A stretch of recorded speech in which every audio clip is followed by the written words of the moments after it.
buenos días.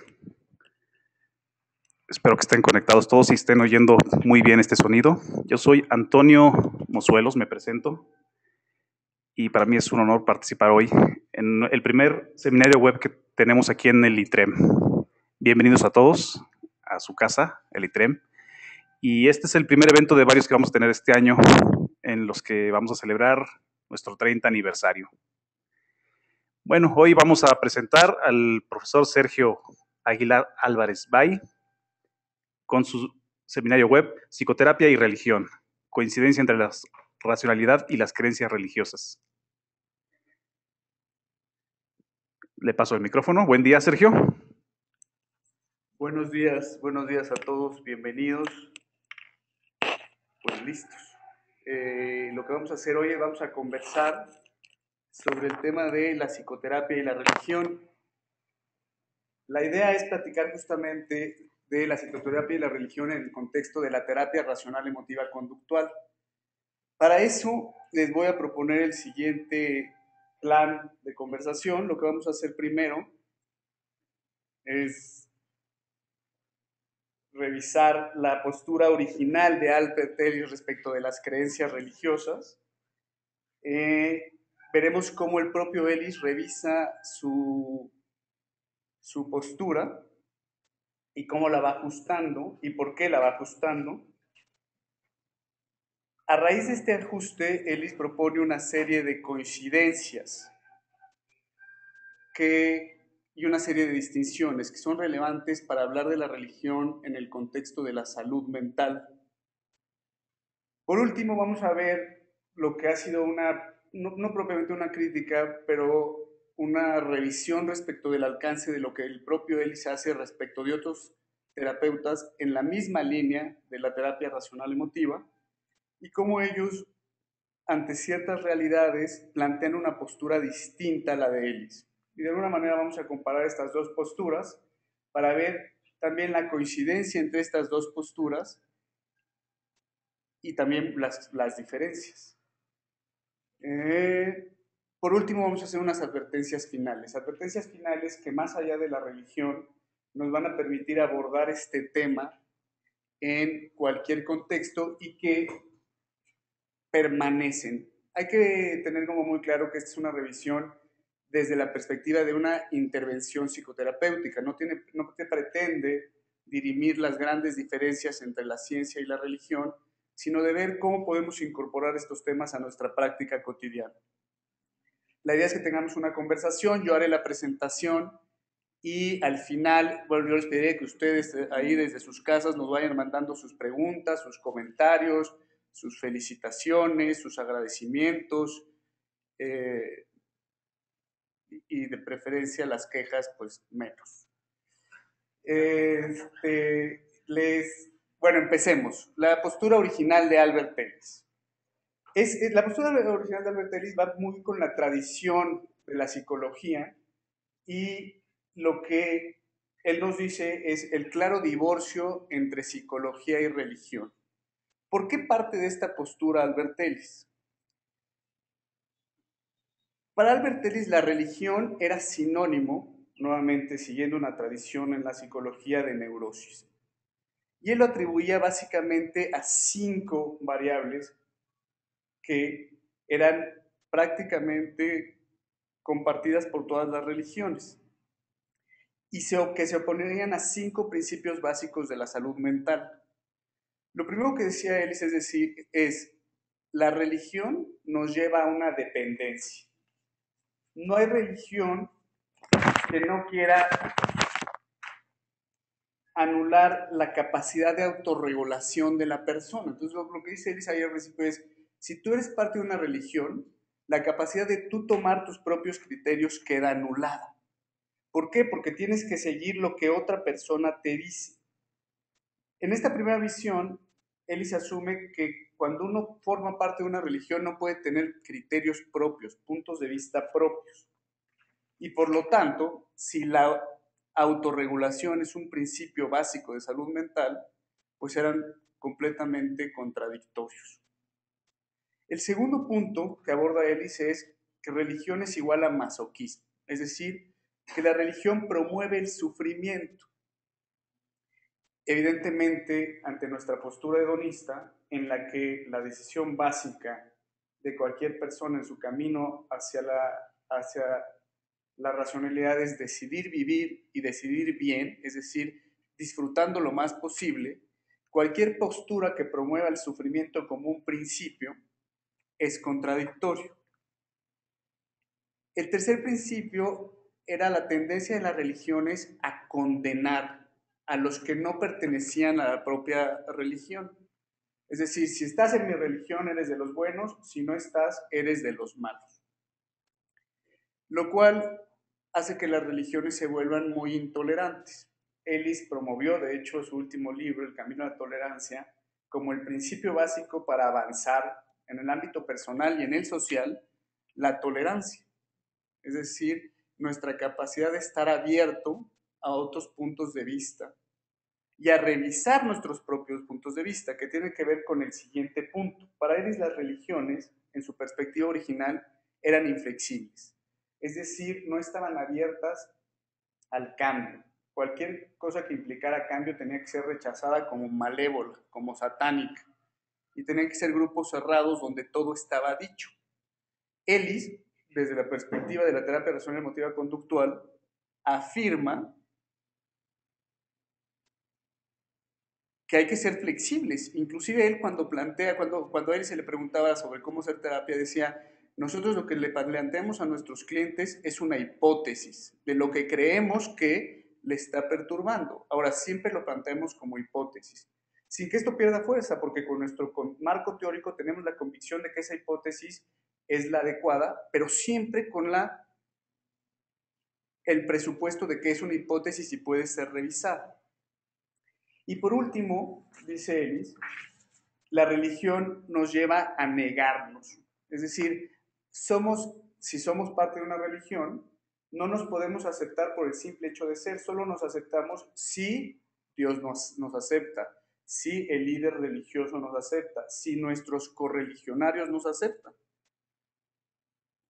De esta manera, nuestra capacidad de estar en paz con nosotros mismos no dependía de nosotros mismos, sino que dependía de esa estar bien con Dios, estar bien con la comunidad, estar bien con el padre, el rabino, el sensei o lo que fuera. Esta es la primera aproximación que hace Ellis en un artículo que además luego se hizo muy famoso que se llama The Case Against Religion. ¿Qué conclusión termina teniendo Ellis? O sea, esta era la visión de Ellis de las religiones. Entonces, para Ellis, una persona que tenía una religión era una persona que estaba básicamente como lo que ustedes ven en pantalla, lo cual pues no era muy agradable, ¿no? Y era absolutamente contradictorio con el principio de la racionalidad. ¿Por qué? Porque para Ellis, una persona que tenía una religión pensaba que la realidad era horrible y que sin Dios no le iba a poder soportar, que si era malo, Dios lo iba a castigar y que además que los que no hacían lo que la religión decía eran malos y había que castigarlos y perseguirlos. Y que yo solo era valioso si era bueno y Dios entonces me aprobaba. Y en este sentido, y era de las partes en las que más conflicto tenía Ellis, la felicidad no estaba en mis manos, siempre estaba en manos de o mi acción, que yo pudiera actuar bien, o de que el otro me reconociera que estuviera actuando bien. Y entonces, una de las consecuencias básicas de esta postura religiosa es que yo me hacía irresponsable respecto de mi propia felicidad. Y aquí entran todos los temas, y siguen entrando todos los temas de superstición, ¿no? Es decir, una vez que yo creo que Dios es el que me va a dar la felicidad, pues ya da un poco igual lo que yo haga. Basta con que yo vaya y prenda una veladora, basta con que yo vaya y haga 3 horas de meditación y espere que eso resuelva mis problemas y eso me dé la felicidad. Evidentemente, cuando Ellis aborda la religión de esta manera, llega a una conclusión, y la conclusión es radical. Ellis, parafraseando a Voltaire, Voltaire había dicho que, que Dios era tan importante que si no existiera, habría que inventarlo.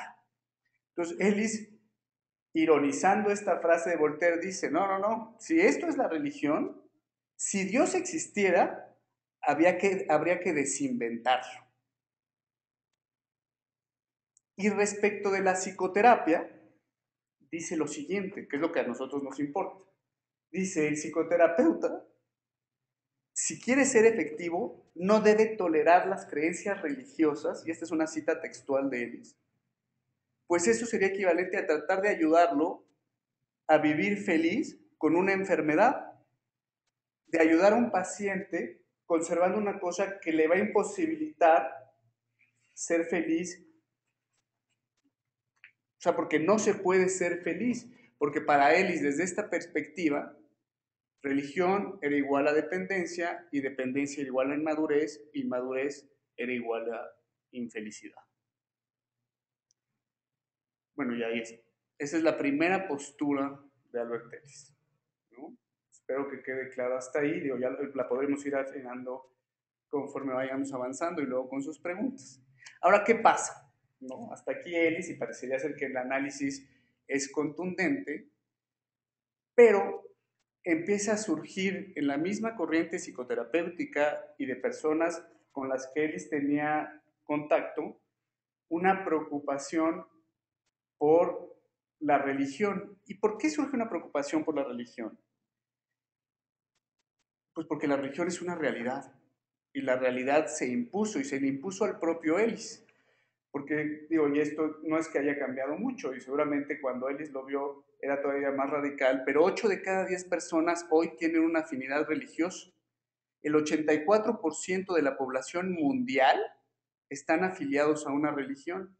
Y lo cierto, y dicen estos psicoterapeutas, es que las personas que van a terapia no solo buscan arreglar sus perturbaciones, sino que también buscan encontrarle sentido a su vida. Y lo que estos terapeutas dijeron fue, oye, confrontarnos a nuestros terapeutas en esto no tiene ningún sentido. Y además es una confrontación que puede ser tan intolerante como la intolerancia de la religión misma, ¿no? Porque pues, entonces son mis principios contra los tuyos, y nuevamente es una realidad que se impone. Entonces Eli se da cuenta de esto, y entonces decide revisar su propia postura y publica un nuevo artículo que además después se va, en el camino de la tolerancia, va a abundar sobre el asunto, donde dice, esta realidad, y yo siendo un realista, me obliga a revisar mi postura. Y la primera conclusión a la que Ellis llega es, he hablado muy ambiguamente de religión. Cuando hablé de religión, y esta es la primera corrección que Ellis habla, era una palabra donde cabía todo. Y esa ambigüedad ha hecho que se presenten todos estos equívocos donde se confronta una cosa con la otra. Y siguiendo una psicóloga que se llama Rebecca Clay, que junto con un señor que se llama Kenneth Pargamet, que había hecho una serie de estudios, concluye que lo primero que tenemos que hacer para hablar de religión en psicoterapia es distinguir, ser finos en nuestra distinción de las religiones. Y estos señores hicieron un estudio donde a gente religiosa veían a cuáles les iba bien y a cuáles les iba mal en términos de bienestar. Y llegaron a una primera gran conclusión que dice que esta es una de las que a Ellis le cayó el 20, de que no podía seguir hablando igual de religión, y dice, hay que distinguir los modelos de religión. Dice, hay dos modelos clarísimos de religión que vemos en la cotidianidad, más allá de las posturas religiosas. Y dice, hay una serie de gente que vive su religión con un modelo de los pecadores en las manos de un Dios enojado.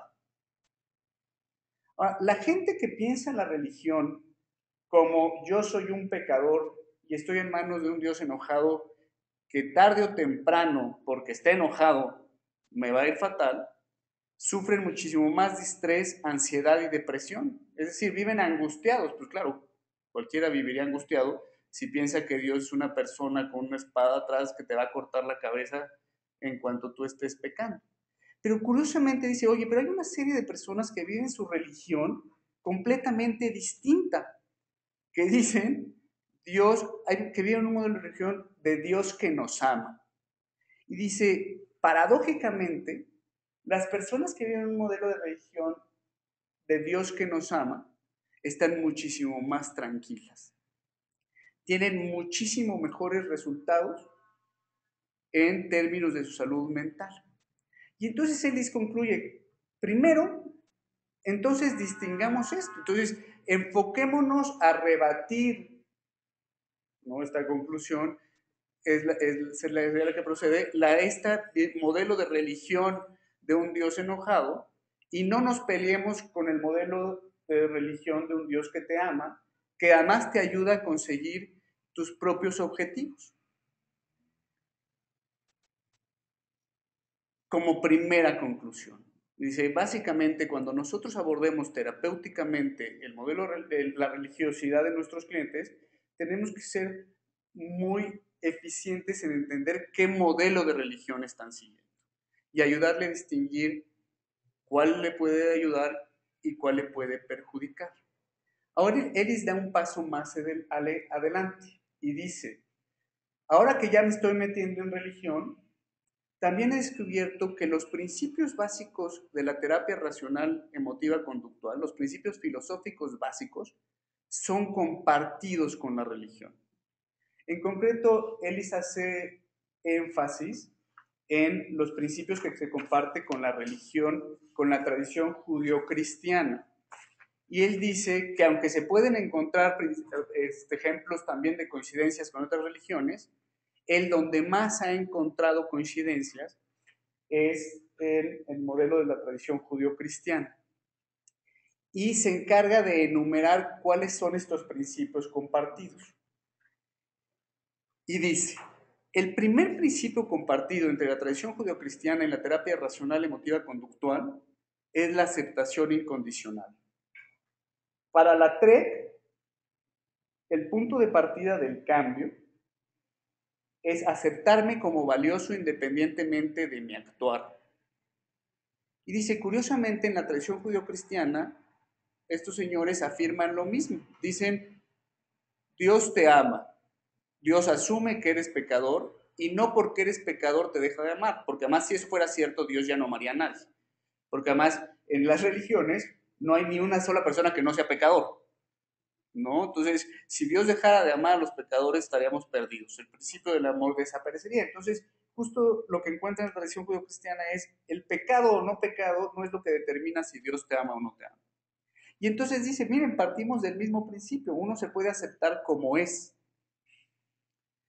El segundo principio que dice es la terapia racional emotiva conductual afirma que hay una tendencia a evitar el esfuerzo y la autodisciplina para conseguir nuestros objetivos, que exigimos lograr lo que queremos sin tener que hacer este esfuerzo de cambio.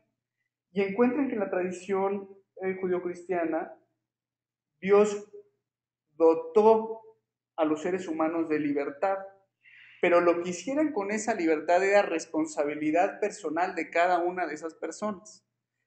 Y entonces, si querían llegar a ser mejores, que este es el equivalente de tener más bienestar, tenían que hacer uso de esa libertad.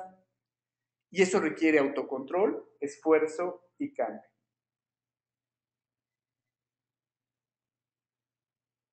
El tercer principio que Ellis encuentra y dice, oye, pues esto también lo compartimos, es el principio de la aceptación incondicional del otro, ¿no? En términos de TREC, es asumir que todos somos falibles y que como tal nos vamos a equivocar y dejar de pelearnos y atacarnos porque nos equivocamos y buscar una línea de aceptación que elimine pues, el rencor, el odio, el enojo, y a final de cuentas este tema de estarnos peleando con la falibilidad tanto personal como de los otros. Y se voltea a la tradición religiosa y dice, bueno, estos señores dicen lo mismo cuando dicen se juzga el pecado, no el pecador. Que el que se esté libre de culpa, que tire la primera piedra, ¿no? Y Ellis, y hay muchos ejemplos de cómo no se puede, o sea, lo que la religión prescribe es que no juzgues al otro. Se pueden juzgar las acciones en términos de a dónde te llevan, ya no, pero ningún ser humano es capaz de juzgar a otro ser humano. Y luego dice, esto también es compartido. El cuarto es la aceptación incondicional de la vida como es y la alta tolerancia a la frustración. Lo que dice la TREC es, pues la vida no es perfecta, va a haber muchas cosas que no nos van a gustar y hay que vivir con ellas. Y si tú crees que es horrible, terrible y atroz, pues te la vas a pasar terrible, horrible y atrozmente. La religión dice una cosa muy parecida, que dice, acepta el mundo como es.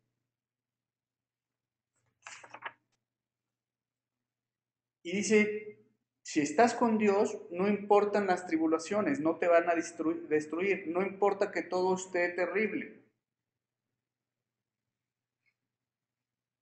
Entonces, más bien, ocúpate de lo que tú puedes y deja de quejarte de cómo es la realidad.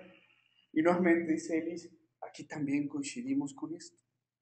El siguiente punto es la libertad con un ámbito de autodirección y responsabilidad.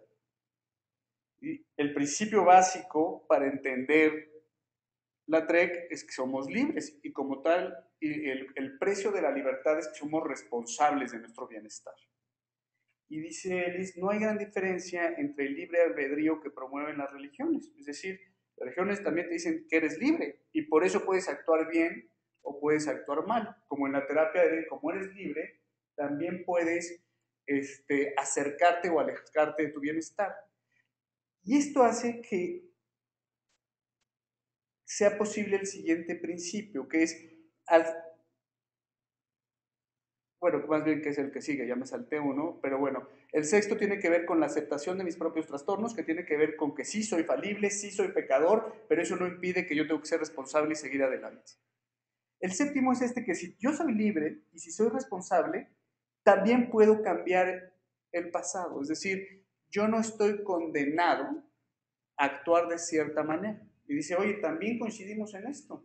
Mi pasado no determina mi futuro, como el pasado de un pecador no determina también su pasado.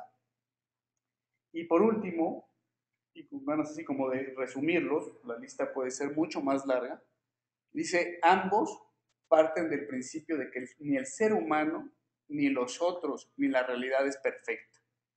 Y que hay que vivir con esa imperfección. Y la pregunta no es cómo hacemos perfecto el mundo, sino cómo conseguimos más bienestar siendo nosotros imperfectos, siendo el mundo imperfecto y siendo los demás imperfectos. Con base en estos dos análisis, Ellis llega a la conclusión de que su postura original respecto de la psicoterapia como una cosa que no tolera la religión era insostenible y afirma, él llama a esa postura que él originalmente tuvo el ateísmo dogmático. Y dice, el ateísmo dogmático es absolutista y además es improbable. Por lo tanto, es intolerante en sí mismo y por este motivo quiero dejar de suscribir.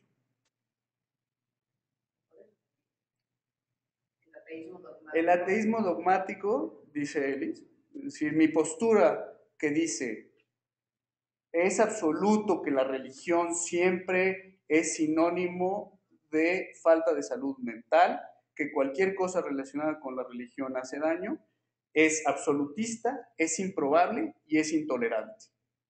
Y ser absolutista, intolerante y guiarte por una cosa improbable es una cosa que no quiero suscribir.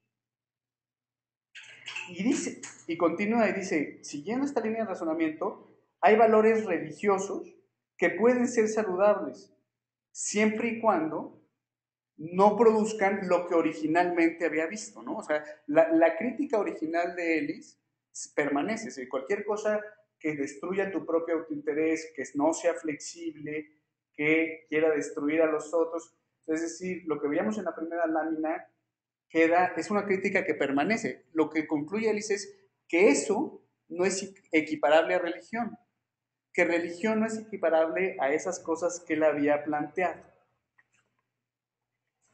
Ellis llama a su nueva postura ateísmo probabilístico. ¿Por qué lo llama ateísmo probabilístico? Porque dice, yo voy a seguir siendo ateo, nada más que no puedo ser dogmático en el sentido de que no puedo afirmar científicamente que Dios no existe. Simple y sencillamente creo que probablemente no existe. Pero como es probable, no excluyo que dentro del ámbito de la salud mental podamos seguir hablando de religión y de algunos principios religiosos. Y hasta aquí eres, ¿no? Es decir, entonces nuestra responsabilidad como psicoterapeutas es dejar entrar en psicoterapia aquellos valores, principios o lo que fuera religiosos que no interfieran con estas cosas que yo ya planteé como una fuente de irracionalidad. Ahora, ¿qué pasa? Hay unos autores, y esto ha seguido, es una discusión que ha seguido dándose, que dice, oigan, este ateísmo probabilístico, que dice que Dios probablemente no existe, ¿y por qué hay que afirmar que Dios probablemente no existe? Es porque no es científico, porque además, si es poco probable que exista, es una pérdida de tiempo dedicarle, es una pérdida de tiempo, de energía. Acuérdense que la administración de la energía es un principio básico de la salud mental, es decir, a qué le vamos a dedicar tiempo y esfuerzo y a qué no. Y dice, es una pérdida de tiempo y además hace que tengamos una distracción de lo que naturalmente sí nos puede ayudar. O sea, pensar que Dios nos va a ayudar nos distrae de enfocarnos a ver lo que naturalmente sí nos puede ayudar. Y entonces hay una serie de gente que le dicen, no propiamente a ellos, pero que en el contexto de esta conversación dice, oye, ¿por qué no planteamos otra postura? Estos señores lo llaman Bergin en uno de sus artículos que cita Ellis, lo llama el realismo teísta. Dice, así como tú dices, Ellis, que probablemente Dios no exista, podemos decir que Dios probablemente existe. ¿En qué nos fundamentamos para decir que Dios probablemente existe? Uno, Ellis, que tu primer criterio, que es que la ciencia no ha podido demostrar que Dios existe, sería como asumir que el criterio de racionalidad y de verdad absoluto es la ciencia. Hay muchas cosas que la ciencia no ha demostrado y no por eso vamos a decir que es muy probable que no existan. Es decir, la historia de la ciencia, de hecho, parte del principio de que si ella no lo ha demostrado no es porque no exista, ¿no? Y así se han descubierto muchísimas cosas en la ciencia. Esa es una razón teórica y la crítica aquí es decir, oye, pues la cientificidad no es la panacea. La siguiente crítica que hacen es, oye, excluirlo puede limitar nuestra eficiencia terapéutica. ¿Por qué? Y el presupuesto que hay aquí es, hay algunos principios filosóficos, y volveremos a esto así como a manera de conclusión, que la propia psicología y que la propia ciencia no terminan de resolver. Y si nosotros nos cerramos en nuestros propios principios, pues nos vemos muy limitados. Ellos llaman esto que a la psicología, a la psicoterapia, que las promesas de la psicología han sido superadas por sus premisas, ¿no? Y a lo que se refiere es que cuando tus premisas se convierten en una camisa de fuerza, dejas de ver que hay otras cosas que no están incluidas en tus principios que te pueden ayudar, y al punto básico que hay veces que las fuerzas naturales no bastan. Estos señores han llamado a esta alternativa, como les decía, el realismo teísta. ¿Qué ganamos, digo, más allá de una visión? Esta gente está muy fundamentada no solo en el principio básico de abrir la perspectiva, sino también con una gran desilusión de la ciencia, ¿no? Lo que argumentan estos señores es que la ciencia no nos ha resuelto todo lo que nos había prometido que nos iba a resolver.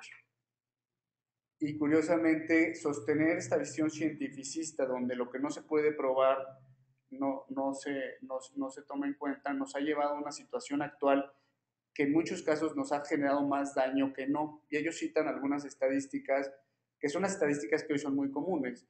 El fenómeno, por ejemplo, de la ecología, el fenómeno del capitalismo rampante que hace que haya más desigualdad. Y dice, todos esos principios están fundamentados científicamente, pero en la práctica nos han dado muchas veces más malas consecuencias que buenas consecuencias.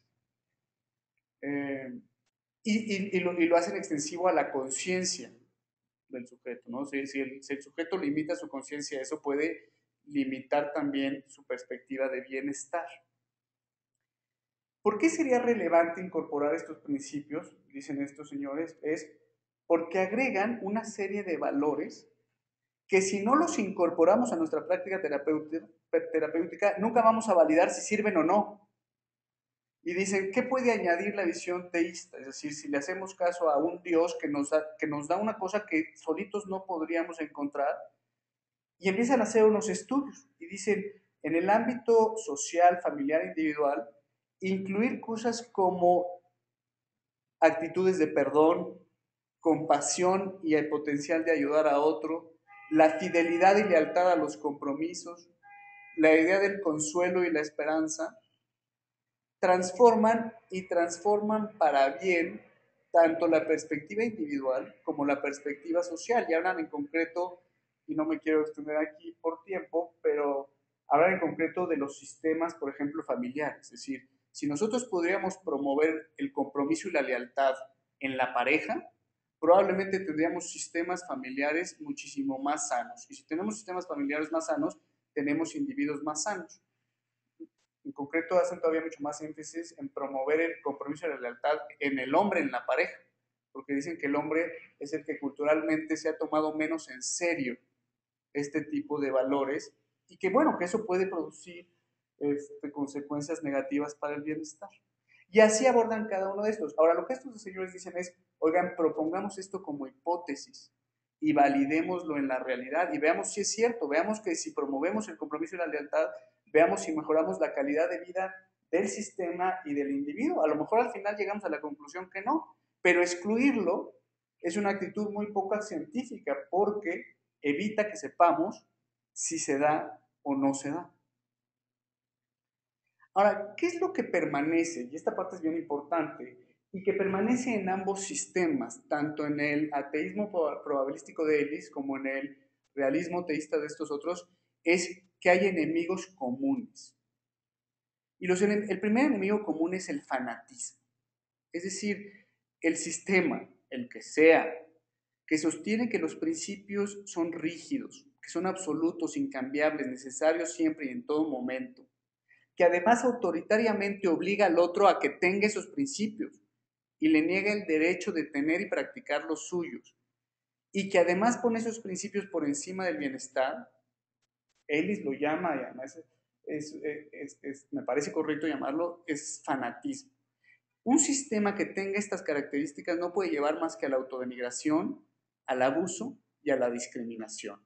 Y esas tres cosas son irracionales. Son irracionales en los sistemas religiosos, pero también en los sistemas seculares. Cuando Ellis habla de esto, es muy interesante, porque dice que en su práctica ha encontrado más problema de fanatismo, por ejemplo, en la gente que cree en una terapia como la panacea, la gente que dice, es que este tipo de terapia es el único y hay que seguirla, que los principios religiosos. Y con eso quiero decir, y lo dice Ellis, el fanatismo no es exclusivo de las religiones, aunque ciertamente hay una gran propensión de las instituciones religiosas a convertirse en sistemas fanáticos. Y los sistemas fanáticos son manipuladores, lo que quieren es anular la conciencia y la responsabilidad personal del individuo. Y eso es lo que no podemos permitir. ¿Qué es lo que tendríamos que ver? Estas personas que creen que porque tienen esta religión se sienten especiales, se sienten mejores y los demás son inferiores. Estas personas que creen que la fe y la oración basta, que el pecador merece castigo y que yo soy el único que sabe qué es lo que está bien y lo que está mal, que cualquier desviación es terrible. Dicen, esa es la desviación, porque además de llevarnos al fanatismo nos lleva al otro gran riesgo de el sistema que es la superstición. ¿Qué vamos a llamar aquí superstición? Pues a pensar que hay una cosa externa a mí que me exime a mí de mi propia responsabilidad. Y bueno, sistemas supersticiosos tenemos en la religión. Y lo que dicen estos señores es, ojo, al no incorporar nosotros la religión a nuestra práctica terapéutica, lo que estamos dando pie es que estos sistemas supersticiosos cobren fuerza. Porque si nosotros lo incorporamos y podemos debatir con un cliente, oye, esto es supersticioso, puede conservar su religión quitándole esa parte. Ahora, si nosotros excluimos arbitrar y totalmente todo eso, la gente dice, bueno, pues como estos dicen que esto no sirve, yo me sigo por aquí, aunque no tenga ningún sentido.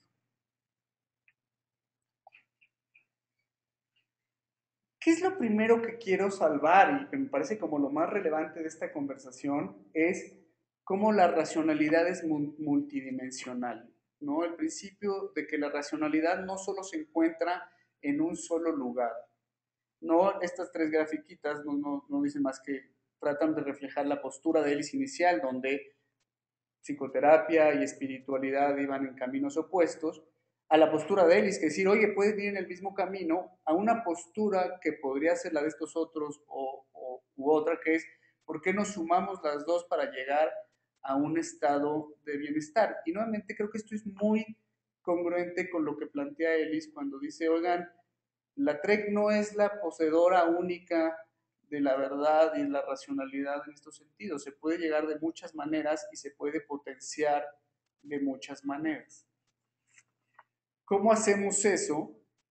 Pues, uno, entendiendo que no hay incompatibilidad entre salud mental y espiritualidad, o por lo menos no por principio.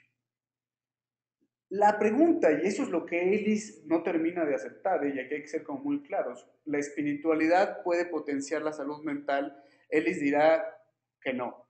Ellis en este sentido, y siguiendo su ateísmo probabilístico, diría, como no es científico, es una pérdida de tiempo y entonces no potencia. Ahora, ¿nos puede ayudar indirectamente a llegar ahí? Sí, porque compartimos algunos principios, pero como tal es perder tiempo en una realidad no existe, que no existe. Ahí están los otros que dicen, oye, sí existe y valdría la pena cuidarla, ¿no? Y esta es una discusión que ya tendremos que hacer otro seminario de cuáles serían las razones para creer que existe o las razones para creer que no existe y qué consecuencias tiene al respecto. Y en tercer lugar, pero lo que sí está claro es que las espiritualidades bien entendidas comparten las mismas preguntas que la psicoterapia, que es ¿de dónde viene el sufrimiento? ¿Cuáles son sus causas? ¿Y cómo le ponemos remedio? Y habría que añadir aquí una pregunta que también hace la psicoterapia y que también hace las religiones, que es no solo eliminar el sufrimiento, sino cómo alcanzamos nuestro máximo potencial como seres humanos, ¿no? Potencial y no en términos de perfección, sino de la capacidad de bienestar que cada uno puede acceder. En términos de la religión o de la espiritualidad, solo podemos llegar a ella si la tenemos depurada de este fanatismo y de esta superstición. Ahora, depurarla, yo creo, es parte de nuestra responsabilidad como psicoterapeutas. Evadirla contribuye a que no sea depurada. Y este tema de la espiritualidad también habría que aclarar que no es un tema exclusivo de la religión, de las religiones, por lo menos de las religiones teístas como las conocemos hoy. El estoicismo, pues suscribía la existencia de unos dioses y parte de la aceptación estoica presuponía que lo que pasaba en el mundo era producto de la decisión divina, ¿no? Entonces, hacía sentido aceptar la realidad, pues porque había cierto orden en eso. El mismo Sócrates, y recurro a Sócrates y al estoicismo porque son las dos fuentes naturales de las que él saca muchos de sus principios filosóficos, cuando enfrenta su muerte, hace un planteamiento y dice, ¿por qué debería de preocuparme por la muerte? Y algunos de ustedes que han estado en clases aquí en Litrem han leído la apología de Sócrates y dice, no hay nada que temer de la muerte. Cuando le preguntan, pues, ¿cómo que no hay nada que temer de la muerte? Él dice, no, porque una de dos. O la muerte es el fin y ya se acabó, y pues si ya se acabó, pues, ¿para qué me preocupo? O no, o si hay una continuidad de conciencia, y la continuidad de conciencia está garantizada por pues cuáles son las razones por las que mi continuidad podría ser una buena continuidad. Y bueno, si has hecho un hombre bueno, si no has hecho el mal, si has tenido compromiso, si en general has procurado el bienestar propio de los demás, pues no habría ninguna razón para que Dios o los dioses o lo que fuera no te premiaran o no te pusieran en un lugar mucho mejor que mucho peor. Entonces dice, mira, una de dos, o se acabó o voy a un lugar mejor.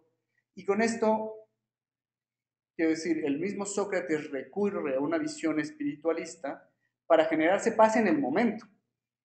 Ya no supimos si Sócrates desapareció o no. Pero lo cierto es que se murió con mucha tranquilidad, que eso es lo más importante, ¿no? Es decir, no se murió ni angustiado, ni sufriendo, sino con esta paz, producto de un razonamiento muy científico y de un supuesto espiritual en los que ambas posturas le generaban paz. Y eso es lo que yo creo que deberíamos de procurar en psicoterapia. Estos son los temas que yo les quería platicar. Y si quiere, no sé, aquí nuestro organizador se está acercando para ver si hay algún tema de preguntas, de respuestas. Les agradezco mucho su atención.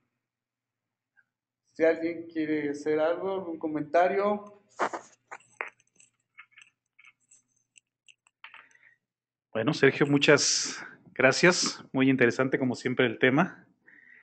Y agradecerle a todos los que han escuchado. Y tenemos un poco más antes de que se vayan. Tenemos ya mucha gente que está conectada. Así que recordarles que este año estamos cumpliendo en el ITREM 30 años desde la formación. Son 50 generaciones de psicoterapeutas. El impacto que ha tenido en la sociedad y en la salud mental creo que ya es de proporciones considerables. Y para acompañarnos un poco tenemos aquí a la directora del Instituto de Terapia Racional Emotiva, Ana Laura Rojo. Ana, ¿cómo estás? Bien, gracias. Muy bien, contenta de estar estrenando estos webinars con nuestros alumnos y exalumnos. Me parece una idea muy buena, ojalá que a ustedes también. Mil gracias, Sergio, por iniciar esto con nosotros, sobre todo en pues, el año de aniversario del ITREM, que para mí, bueno, creo que para todos es los 30 años del ITREM, lo cual nos da mucho gusto porque entonces quiere decir que seguimos vivos en el sentido de mantener la terapia racional emotiva a nivel de un instituto, es decir, el motivo para que estemos en lo clínico, en las clases, en todo es finalmente pues esto que justo Sergio habló en la conferencia, en esta plática, ¿no? Que es la racionalidad, el estar bien, el seguir promoviéndolo. Y nos da muchísimo gusto que hubo una buena respuesta de parte de ustedes. Vamos a seguir haciéndolo, ojalá que sigamos contando con ustedes para pues, los webinars posteriores o todo lo que organicemos. Va a haber también un evento para los 30 años, ya les llegará la invitación.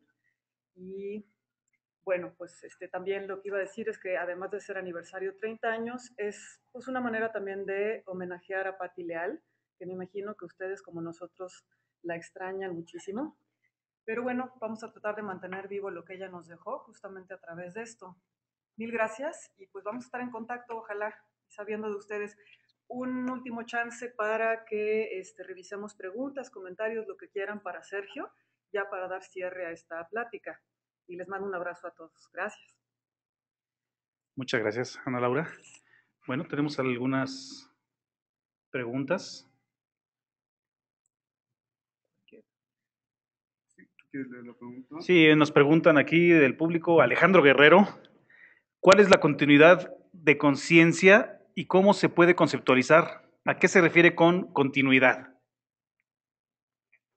Muy buena pregunta, muchas gracias, Alejandro. La continuidad de conciencia asume el principio, y tiene muchos presupuestos, asume que hay un componente espiritual en el ser humano y que ese ser espiritual y que esa parte espiritual del ser humano no termina con la muerte material, ¿no? Algunos le han llamado esto alma, es decir, si hay una cosa en el ser humano que no es puramente material, que podemos llamar alma, los budistas lo llaman conciencia, podemos presuponer que con la muerte hay una continuidad en esa existencia individual.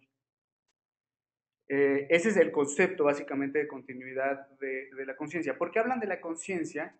Porque la conciencia es la parte del ser humano que al día de hoy no se ha podido explicar en meros términos científicos, ¿no? Es decir, hay un principio que se llama the ghost in the machine, que quiere decir que la máquina que es el cerebro tiene un fantasma que no puede explicar meramente bioquímica y eléctricamente, que se llama conciencia.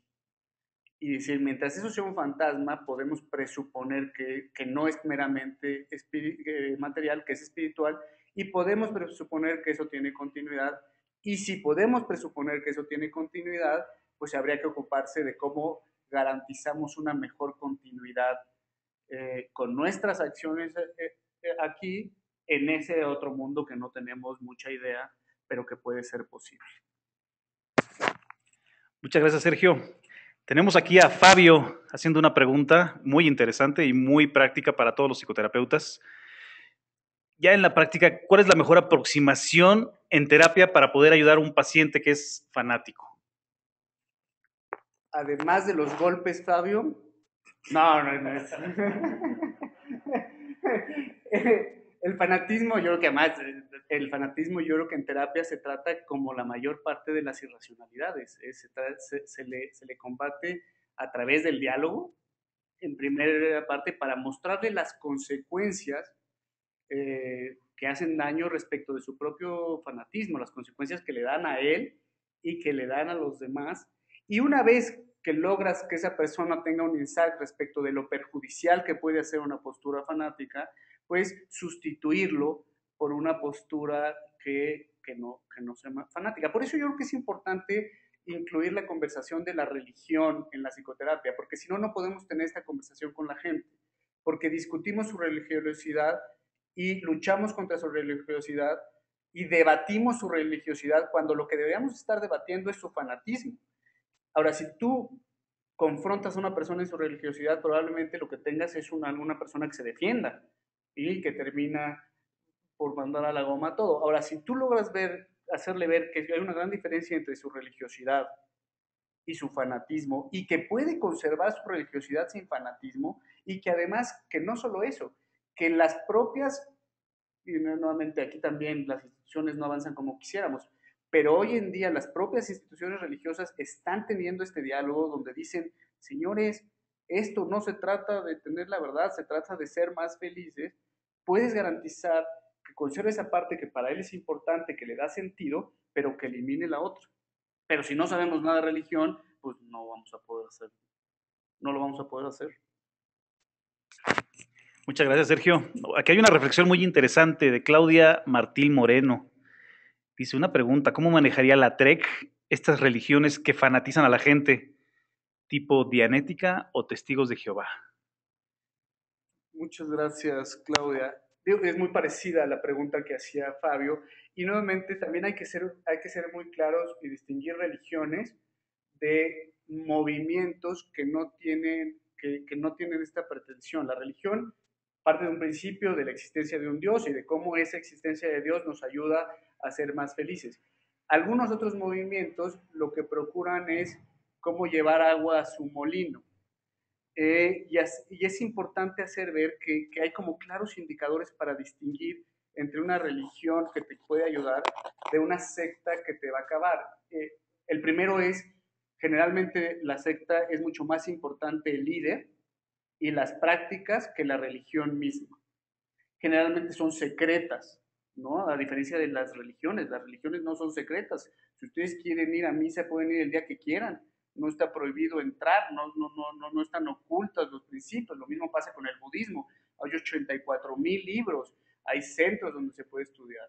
Y entonces, lo que yo sugeriría hacer con estas personas es hacerles ver cómo están atrapadas en un sistema donde las están engañando, donde hay un engaño, porque lo menos importante es su bienestar y es mucho más importante lo que le están dando a esa secta que lo que se están procurando a sí mismos. Y es una discusión bien interesante y por eso la distinción entre secta y religión organizada es una cuestión que hoy se debate y que tenemos que tener claro cuáles son sus diferencias, porque si no, pues no podemos, uno, escapar de ellas. Y nuevamente, ahí es donde se filtran todas las supersticiones, ¿no? O sea, pensar que si yo voy a un lugar y me toca en la cabeza, mi vida va a estar arreglada sin que yo haga nada, pues es eximirme de mi propia responsabilidad en mi bienestar y asumir que Dios a través de la mano de otra persona va a cambiar mi vida. Y esas son las cosas de las que sospechamos. Bueno, muchas gracias, Sergio. Y muchas gracias a todos los que nos han mandado felicitaciones. Ojalá compartan estos eventos con la gente que estuvo en sus grupos, porque este año vamos a tener varios eventos, sobre todo un evento social muy pronto que ya les avisaremos en julio. Pues quiero agradecerles a todos por su presencia. Muchas gracias, Sergio. Muchas gracias, Ana Laura. Y muchas gracias a todos los que nos escucharon. Hasta pronto.